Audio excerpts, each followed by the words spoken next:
I love true cables, but in some yarns and some circumstances, a true cable is just not going to be a plan and you still want texture. And there are other ways to get it. Here's a faux cable that works very well. And if you enjoy it, you may also like my book, Can These Be Cables?, which is full of faux cables. Here is an easy hand-manipulated stitch. It's a version of tuck stitch.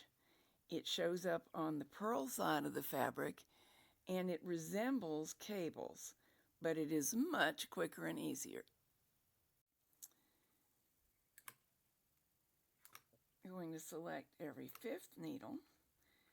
It actually could be another interval.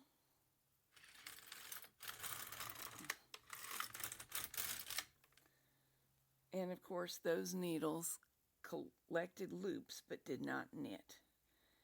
Now we'll push them back to work. Pull out the needles next to each of them.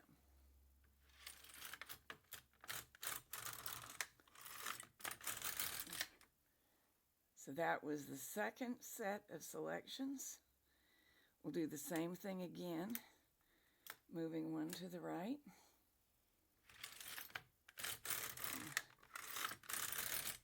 Completing the third set of selections and the sixth row.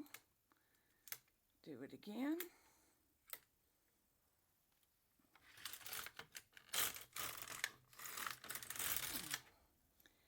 And a fifth time.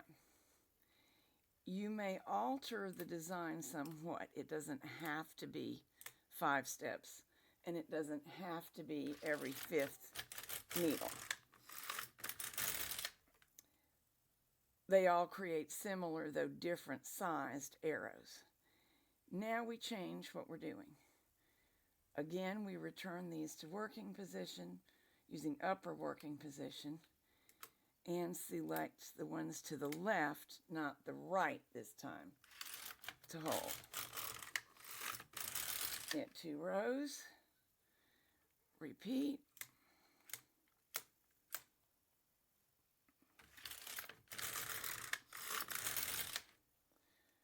Knit 2 rows and repeat again. And returning all the tucked needles to work. Placing one more set to be tucked. And these 2 rows will finish the design.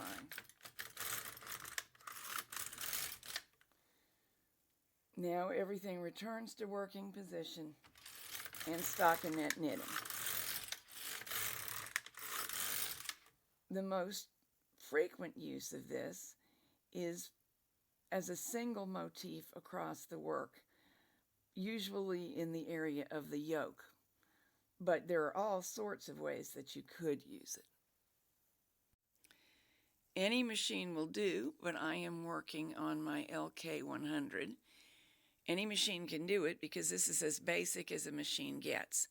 If you have a machine like this, you can not only do this, you may enjoy some recent videos I've made on the machine. I've done a couple of repairs, a sponge bar substitute, and now we're going into a series of easily achieved, good-looking hand-manipulated stitches, of which this is the first. This is actually 2 LK100s patched together to make a super long machine. I also have a video on the process of doing that, and surprisingly, it's not very hard. It's wonderful for knitting blankets all in one piece and larger than average garments.